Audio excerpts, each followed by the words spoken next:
வாருங்கள், நபிகளாரின் சேவை நவீன காலத்திற்கு தேவை.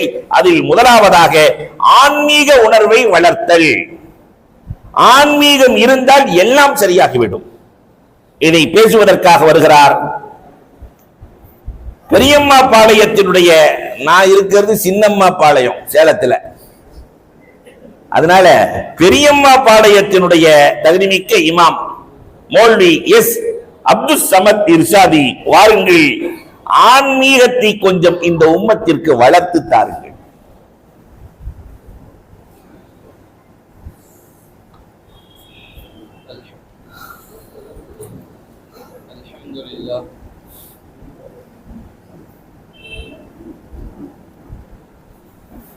அல்ஹம்துலில்லாஹ்.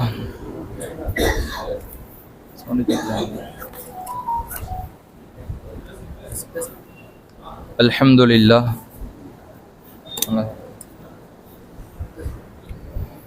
ஹலோ அஸ்ஸலாமு அலைக்கும் வரஹ்மத்துல்லாஹ்.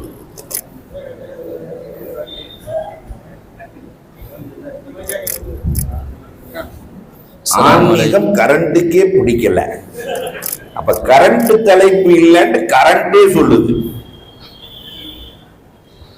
அல்ஹம்துலில்லாஹி ரப்பில் ஆலமீன் வல் ஆகிபத்து லில் முத்தகீன். அல்ஹம்துலில்லாஹி ரப்பில் ஆலமீன் வல் ஆகிபத்து லில் முத்தகீன். والصلاة والسلام على رسوله الكريم وعلى آله أصحابه أجمعين.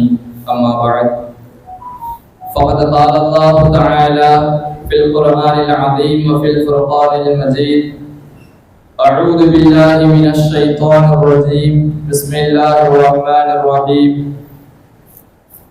هو الذي بعث في الأميين رسولا منهم يتلو عليهم آياته ويزكيهم ويعلمهم الكتاب والحكمة فإن كانوا من قبل لفي ضلال مبين. وقال نبينا وحبيبنا محمد صلى الله عليه وسلم: تعرف على الله في الرخاء يعرفك في الشدة، أو كما قال عليه الصلاة والسلام.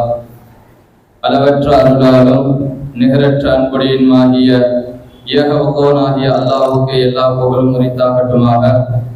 அல்லாஹ்வின் ஸலாத்தும் ஸலாமும் நமது உயிரிலும் மேலான ஈருலகத் தலைவர் நம்பெருமான ரசூலே அக்ரம் ஸல்லல்லாஹு அலைஹி வஸல்லம் அவர்கள் மீதும், அவர்களை முழுமையாக பின்பற்றி வாழ்ந்த உத்தம சத்திய சஹாபாக்கள், தாபிஈன்கள், தபஅ தாபிஈன்கள், நாதாக்கள், சுஹதாக்கள், குறிப்பாக நம் அனைவரின் மீதும் அல்லாஹ் அருள் என்றும் நற்றாண்டாகட்டுமாக. ஆமீன். எனக்கு வழங்கப்பட்ட தலைப்பு ஆன்மீக உணர்வை வளர்ப்பதில் நபிகளாரின் ஸல்லல்லாஹு அலைஹி வஸல்லம் உடைய சேவை.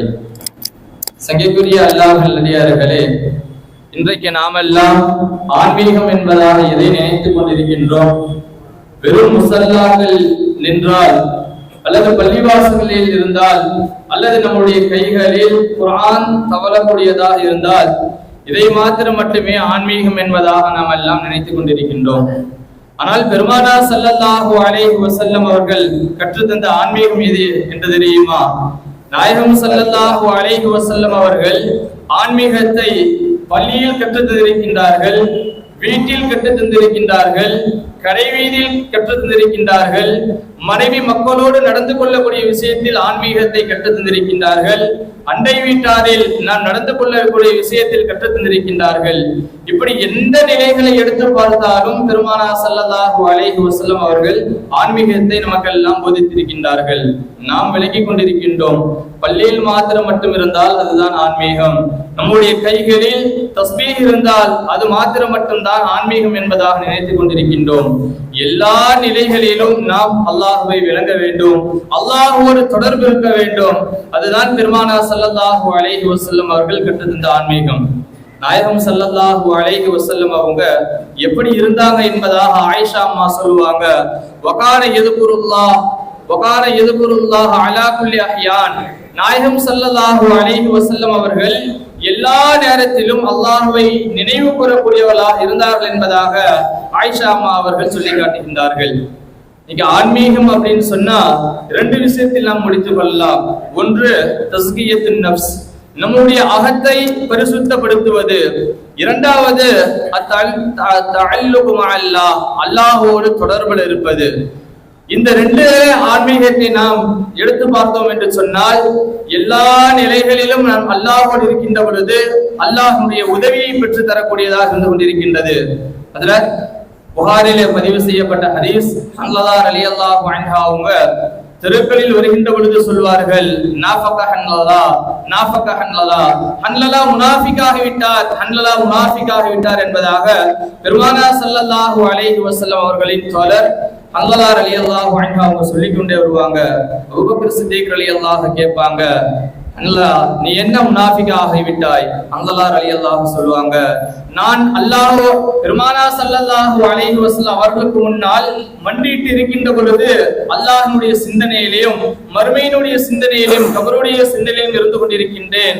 ஆனால் நபிகளாரை விட்டு நான் வீட்டுக்கு வந்துவிட்டேன் என்று சொன்னால், எங்களுடைய பிள்ளைகளோடு நான் இருக்கின்ற பொழுது, கடைவீதிகள் இருக்கின்ற பொழுது அல்லாஹ்வுடைய சிந்தனை இல்லாமல் மறுமையினுடைய சிந்தனை இல்லாமல் நான் இருந்து கொண்டிருக்கின்றேன். எனவேதான் ஹன்லலா முனாஃபிகாக ஆகிவிட்டார் என்று சொன்ன பொழுது அபூபக்கர் ரலியல்லாஹு சொன்னாங்க, எனக்கும் அதே நிலைதான், வாங்க பெருமானார் ஸல்லல்லாஹு அலைஹி வஸல்லம் இடத்துல போகுவோம் என்பதாக நாயகம் ஸல்லல்லாஹு அலைஹி வஸல்லம் இடத்துல கேட்ட பொழுது பெருமானார் ஸல்லல்லாஹு அலைஹி வஸல்லம் சொன்னாங்க, கதாலிக்கும் இல்லா தஸாஃபத்தில் மலாயிகா ஃபி துருபிஹிம், எல்லாம் அப்படிதான் இருக்கும் உங்களுடைய நிறைகள். நீங்கள் எல்லா நேரத்திலும் அல்லாஹ்வை சிந்திக்கக்கூடியவர்களாக, அல்லாஹ்வோடு தொடர்புள்ள மனிதராக நீங்கள் ஆகிவிட்டீர்கள் என்று சொன்னால் எந்த நிலையை பெற்றுக் கொள்வீர்கள்? தஸாஃபஹத்தில் மலாயிகா ஃபி துருபிஹிம், உங்களுடைய பாதைகளில் மலக்குமார்கள் உங்களிடத்தில் சஜ்தா செய்யக்கூடியவர்களாக ஆகிவிடுவார்கள். எனவே நீங்கள் எல்லா நிலைகளிலும் அல்லாஹ்வோடு தொடர்புள்ள மனிதராக, அல்லாஹ்வோடு சிந்தனையில் இருக்கக்கூடிய மனிதராக இருக்க வேண்டும் என்பதாக பெருமானார் ஸல்லல்லாஹு அலைஹி வஸல்லம் அவர்கள் சொல்லி காட்டுகின்றார்கள். சங்கைக்குரிய அல்லாஹ் நல்லடியார்களே, அல்லாஹோடு தொடர்பில் இருக்கின்ற பொழுது அல்லாஹ் நபிமார்களை கொண்டு நமக்கு உதவி செய்யக்கூடியவனாக இருக்கின்றான். நம்முடைய உள்ளத்தில் அல்லாஹ்வுடைய சிந்தனையை அல்லாஹ்வை கொண்டு வந்து உட்கார வைக்கின்ற பொழுது அல்லாஹ் மலக்குமார்களை கொண்டு நமக்கு உதவி செய்யக்கூடியவனாக இருக்கின்றான். இரண்டு நிகழ்வுகளை அல்லாஹ் தஆலா குர்ஆன்ல சொல்லி காமிக்கிறான். ஒன்னு ஹஜ்ரத் யூனுஸ் அலைஹிஸ்ஸலாம் அவங்க, நமக்கெல்லாம் தெரியும் ஹஜ்ரத் யூனுஸ் அலைஹிஸ்ஸலாம் அவங்க கப்பல்ல பயணம் செய்து கொண்டு போகின்ற பொழுது கடல்ல விழுந்து மீனுடைய வயிற்றுக்குள் சென்று விட்டார்கள். அப்ப அல்லாஹ்விடத்துல ஓதுறாங்க, லா இலாஹ இல்லா அன்த சுப்ஹானக இன்னி குன்து மினல் ஸாலிமீன். இந்த ஆயத்துக்கு தஃப்ஸீர் எழுதக்கூடிய இமாம் ஹசன் பஸ்ரி ரஹ்மத்துல்லாஹி அலைஹி அவங்க சொல்வாங்க, மாகான அலி யூனுஸ் ஸலாத்துல் ஃபில் பஹர், ஹஜ்ரத் யூனுஸ் அலைஹிஸ்ஸலாம் அவர்களுக்கு கடல்ல இருந்து அவர் எந்த தொழுகையும் தொழுகவில்லை, கடல்ல இருந்து இந்த துஆவும் அல்லாஹ்விடத்துல என்ன செய்யல, இந்த வெகுமதியான பிரார்த்தனைகளை எதுவும் கேட்கவில்லை. ஹஜ்ரத் யூனுஸ் அலைஹிஸ்ஸலாம் அவங்க இதுதான் ஓதி கொண்டிருந்தாங்க, லா இலாஹ இல்லா அன்த சுப்ஹானக இன்னி குன்து மினல் ஸாலிமீன். அப்ப ரெண்டு மலக்குமார்கள் அந்த வழியாக பயணம் செஞ்சு போறாங்க. அப்ப மலக்குமார்கள் சொன்னாங்க, சௌதுன் மஅரூஃபுன் ஃபி அர்லின் பலீகின், எங்கேயோ கேள்விப்பட்ட சப்தமாக இருக்கிறது, ஆனால் கேட்கக்கூடிய இடமோ தான் புதியதாக இருக்கிறது என்பதாக மலக்குமார்கள் சொல்கின்றார்கள். நல்லா யோசிச்சு பாருங்க, மலக்குமார்கள் சொல்றாங்க சௌதுன் மஅரூஃபுன், இது பரிச்சயமான ஒரு சப்தமாக இருக்கிறது, ஆனால் இடம்தான் புதியதாக இருக்கிறது என்பதாக சொல்லிவிட்டு அல்லாஹ்விடத்துல முறையிட்டாங்க. அல்லாஹ் ஜல்லஷானஹு தஆலா ஹஜ்ரத் யூனுஸ் அலைஹிஸ்ஸலாம் அவர்களுக்கு உதவி செஞ்சான். அப்ப ஹஜ்ரத் யூனுஸ் அலைஹிஸ்ஸலாம் எப்படி இருந்தாங்க? எல்லா நேரத்திலும் அவர்கள் அல்லாஹ்வுடைய தொடர்புள்ள மனிதராக தான் இருந்தார்கள். அதனால தான் மலக்குமார்கள் சொன்னாங்க, இது கேட்ட சப்தமாக இருந்து கொண்டிருக்கின்றது. இது ஒரு நிகழ்வு. இரண்டாவது நிகழ்வு அல்லாஹ் குர்ஆன்ல சொல்றான், கடல் சார்ந்த நிகழ்வு தான். ஃபிரௌன் இருக்கிறானே, அவன் கடலில் மூழ்கி அடிக்கப்படுகின்றான். அப்ப தெரிஞ்சு போச்சு, தன்னுடைய அழிவு உறுதியாக விட்டது என்பதாக தெரிஞ்சு போச்சு. அப்ப ஈமான் கொள்கின்றான், லா இலாஹ இல்லா ஆமனத் பிஹி பனு இஸ்ராயீல், பனு இஸ்ராயல்கள் எந்த கடவுளை கொண்டு ஈமான் கொண்டார்களோ அவர்களை கொண்டு நான் ஈமான் கொள்கின்றேன் அப்படின்னு சொன்ன பொழுது மலக்குமார்கள் களிமண் தூக்கி வாயில போட்டு ஈமான் கொள்ள முடியாத நிலைகளை ஏற்படுத்தினாங்க. யோசிச்சு பாருங்க, ரெண்டு இடத்திலுமே மலக்குமார்கள் தான். ஹஜ்ரத் யூனுஸ் அலைஹிஸ்ஸலாம் அவர்களிடத்துல மலக்குமார்கள் சொன்னாங்க, இது பரிச்சையில கேள்விப்பட்ட ஒரு சப்தமாக இருக்கிறது, இடம்தான் புதியதாக இருக்குது. அங்க ஹஜ்ரத் யூனுஸ் அலைஹிஸ்ஸலாம் அவர்களுக்கு மலக்குமார்கள் உதவி செஞ்சாங்க. ஆனா இங்க பாத்தீங்கன்னு சொன்னா அதே மலக்கு தான் ஃபிரௌனை ஈமான் கொள்ள விடாமல் களிமண்ணை கொண்டு என்ன அவருடைய வாயில தூக்கி போட்டு ஈமான் கொள்ள முடியாத சூழ்நிலை ஏற்படுத்தி தந்தார்கள். எனவே சங்கைக்குரிய அல்லாஹ் நல்லடியார்களே, எதற்கு சொல்ல வருகின்றேன், இப்பொழுதும் அல்லாஹ்வுடைய தொடர்போடு இருக்கின்ற பொழுது, அல்லாஹ்வுடைய சிந்தனையோடு நாம் இருக்கின்ற பொழுது, அல்லாஹ்வுடைய தொடர்பு வைக்கக்கூடிய மக்களாக நாம் ஆகிவிட்டோம் என்று சொன்னால் அல்லாஹ் மலக்குமார்களை கொண்டு நம்மளுக்கு உதவி செய்யக்கூடியவனாக இருந்து கொண்டிருக்கின்றான். பெருமானா ஸல்லல்லாஹு அலைஹி வஸல்லம் அவங்க சஹாபாக்கள் அப்படித்தான் வார்த்திருந்தார்கள். உமரே ஃபாரூக் ரலியல்லாஹு அன்ஹு அவருடைய காலகட்டத்துல ஹலீஃபாவாக இருக்கிறாங்க. ஹஜ்ரத் அலி ரலியல்லாஹு அன்ஹு அவங்க ஒரு கனவு காண்றாங்க. என்ன கனவுன்னு சொன்னா, மஸ்ஜித் நபியில பெருமானா ஸல்லல்லாஹு அலைஹி வஸல்லம் அவர்களுக்கு பின்னால் தொழுது விட்டு பள்ளியில உட்கார்ந்து இருக்காங்க. ஒரு கூடையில பேரிச்சம்பளம் வருகிறது. இப்ப பெருமானா ஸல்லல்லாஹு அலைஹி வஸல்லம் அவங்க அலி ரலியல்லாஹு அன்ஹு அவங்களுக்கு எடுத்து கொடுத்து விட்டு இதை மற்ற சஹாபாக்களுக்கும் கொடுங்க என்பதாக சொன்னாங்க. அவ்வளவுதான், கனவுல தூக்கத்திலிருந்து விழிச்சிட்டாங்க. மறுநாள் ஃபஜ்ருடைய தொழுகைக்காக வேண்டி போறாங்க.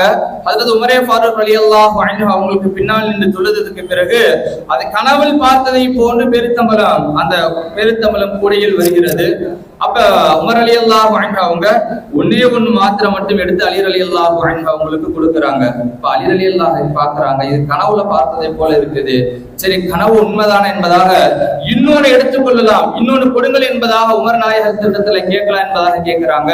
அப்ப உமர் ரலியல்லாஹு சொன்னாங்க, நேற்று இரவு பெருமானா ஸல்லல்லாஹு அலைஹி வஸல்லம் உங்களுக்கு இன்னொரு பெருத்தமலங்களை கொடுத்திருந்தாங்கன்னு சொன்னா நான் இன்று என்ன செய்திருப்பேன், இன்னொரு பெருத்தமலம் கொடுத்திருப்பேன். ஆனால் எங்கள் நாயகம் ஸல்லல்லாஹு அலைஹி வஸல்லம் அவங்க ஒரே ஒரு பெருத்தமலம் மாத்திரம் மட்டும் தான் உங்களுக்கு கொடுத்தாங்க. எனவே நான் ஒன்னை மாத்திரம் மட்டும் உங்களுக்கு கொடுக்கின்றேன் என்பதாக அதற்கு உமர் ரலியல்லாஹு சொல்லி காமிச்சாங்கன்னா, இந்த நிலை வருவதற்கு காரணம் என்ன? அல்லாஹ்வோடு தொடர்புல இருந்த சஹாபா பெருமக்கள் எல்லாம் பெருமானா ஸல்லல்லாஹு அலைஹி வஸல்லம் அவங்க வஃபாத்துக்கு பிறகு ஹஜ்ரத் அலி ரலியல்லாஹு கனவுல பாக்குறாங்க. கனவுல நிகழ்ந்ததை போன்று ஹஜ்ரத் உமர் ரலியல்லாஹு அன்ஹு அவங்க அடுத்த நாள் மறுநாள் செய்யறாங்கன்னு சொன்னா அப்ப எந்த அளவு சஹாபா பெருமக்கள் அல்லாஹ்வோடு தொடர்புல இருப்பாங்க. எனவே சங்கைக்குரிய அல்லாஹ் நல்லடியார்களே, நாம் அல்லாஹ்வோடு தொடர்புல இருக்கின்ற பொழுது அல்லாஹ் நமக்கு உதவி செய்யக்கூடியவனாக இருக்கிறான். ஆனா இன்னைக்கு நம்ம இடத்துல ஆன்மீகம் எப்படி இருக்கு தெரியுமா? நம்ம எந்த நிலையில இருந்து கொண்டு இருக்கிறோம் தெரியுமா? ஏதாவது கஷ்டம் வந்தால் மாத்திரம் மட்டுமே அல்லாஹ்வின் பக்கமாக நாம் அணுகக்கூடியவர்களாக இருக்கிறோம். ஒண்ணும் இல்ல, நம்மளுடைய பிள்ளைகளோ அல்லது மனைவி மக்களோ இல்ல குடும்பத்துல யாராவது ஒருத்தரை நம்ம போய் ஹாஸ்பிட்டல்ல அட்மிட் பண்ணிட்டோம், டாக்டர் எல்லாம் சொல்லிட்டாங்க இதுக்கு மேல ரொம்ப கஷ்டம்தான், கடவுள் காப்பாத்துறது அதான் வழி அப்படின்னு சொல்லிட்டாங்க. அப்ப நம்ம என்ன செய்யறோம்? அல்லாஹ்விடத்துல எப்படி துவா செய்கின்றோம்? நம்ம அல்லாஹ்விடத்துல, ரப்பே உன்னை தவிர என்னை காப்பாற்றக்கூடியவர் யாரும் இல்ல, நான் கொண்டு போன டாக்டர்கள் எல்லாம் கைவிரித்து விட்டார்கள், நீ மாத்திரம் மட்டுமே எனக்கு உதவி செய்யக்கூடியவனாக இருக்கிறா, நீ யா அல்லாஹ் என்னுடைய மகனுக்கு நீ என்ன செய்ய ஷிஃபாவை கொடுத்து விடு என்பதாக நாம் அல்லாஹ்விடத்துல உருகி கேட்போம். எந்த அளவுக்கு தெரியுமா? அல்லாஹ் சொல்லுவா உன்னை பத்தி எனக்கு தெரியும், இப்படிப்பட்ட சூழ்நிலை ஏற்படுத்துகின்ற பொழுதுதான் நீ என்னிடத்தில் வரக்கூடியவனாக இருக்கிறார். எனவே செய்யக்கூடிய அல்லாஹ் நல்லடியார்களே, நாம் அல்லாஹ்விடத்துல சதா நேரம் அல்லாஹ்வுடைய சிந்தனையில் இருந்தோம் என்று சொன்னால் அல்லாஹ் ரப்பல் இஸ்ஸத் நமக்கு மலக்குமார்களை கொண்டு உதவி செய்யக்கூடியவனாக இருக்கிறான். வெறும் பள்ளியில மாத்திரம் மட்டும் ஆன்மீகம் என்பது கிடையாது. நம்மளுடைய பிள்ளைகளோடு மனைவி மக்களோடு நடந்து கொள்ளக்கூடிய விஷயத்திலே கூட ஆன்மீகம் இருந்து கொண்டிருக்கின்றது. எந்த அளவுக்கு தெரியுமா? நாயகம் ஸல்லல்லாஹு அலைஹி வஸல்லம் அவங்க ஒரு மனிதன் தன்னுடைய மனைவியோடு ஒன்று கூடுவதில் ஆன்மீகத்தை பெருமானா ஸல்லல்லாஹு அலைஹி வஸல்லம் அவர்கள் கற்றுத் தருகின்றார்கள். ஒரு கணவன் தன்னுடைய மனைவியோடு ஒன்று கூடினால் நன்மை என்பதாக பெருமானா ஸல்லல்லாஹு அலைஹி வஸல்லம் சொல்றாங்க.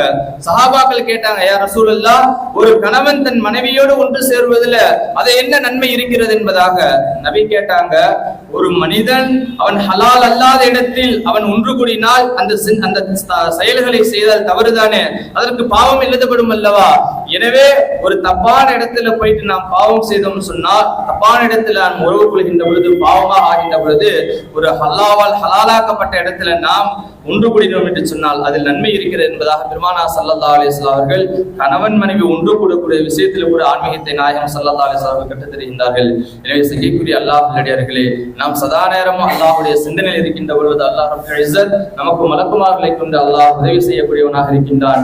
எத்தகைய ஆன்மீகத்தை பெருமானா ஸல்லல்லாஹு அலைஹி வஸல்லம் சஹாபாக்கள் கற்றுத் தந்தார்களோ அது போன்று வாழக்கூடிய நல்ல நசீபை வல்ல இறைவன் நம் அனைவருக்கும் தந்தருள் புரிவானாக. வாஹிரு தஅவானா அல்ஹம்துலில்லாஹி ரப்பில் ஆலமீன். அஸ்ஸலாமு அலைக்கும் வரஹ்மத்துல்லாஹி வபரகாத்துஹு. அல்ஹம்துலில்லாஹ். உரிய நேரத்தில் மிக அழகாக தன்னுடைய உரையை பதிவு செய்திருக்கிறார்கள். அல்லாஹுவை நினைத்து கொண்டே இருந்தால் கடலுக்குள் இருந்தாலும் ரப்பு நம்மை நினைப்பான். பதுக்குனி அது கொடுக்கும். ஆனால் இன்றைய தேவை அல்லாஹ்வை நினைப்பதை விட ஐயோன்னு போயிட்டான். அல்லாங்கிற வார்த்தை குறைஞ்சு குறைஞ்சு ஐயோங்கிறது அதிகம் போயிடுச்சு. அதை விட அதிகமாக ஹலோ அதிகமாயிடுச்சு. அப்ப இன்றைய தேவை அல்லாஹுதான். அல்லாஹ் என்ற வார்த்தைக்குள்ளே